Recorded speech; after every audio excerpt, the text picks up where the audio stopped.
You ask Tiger to solve. This deals with linear equations with one unknown. The final result is s equals 800. Let's solve it step by step. Simplify the expression. Expand the parentheses. Simplify the arithmetic.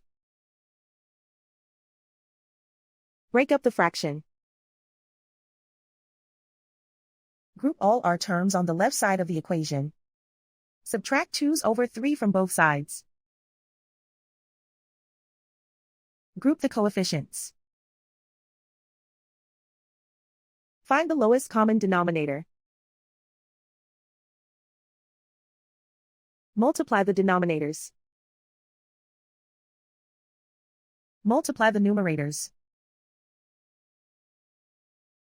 Combine the fractions. Combine the numerators. Group like terms.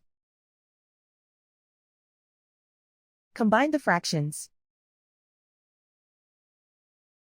Combine the numerators.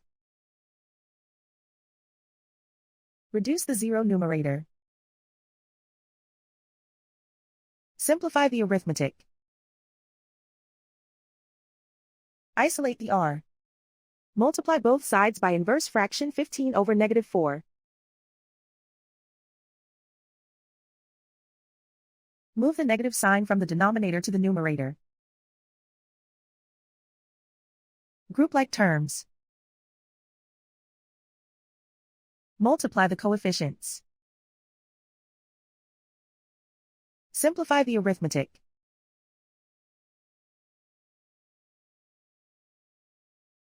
Move the negative sign from the denominator to the numerator. Multiply the fractions. Simplify the arithmetic. And so the final result is s equals 800.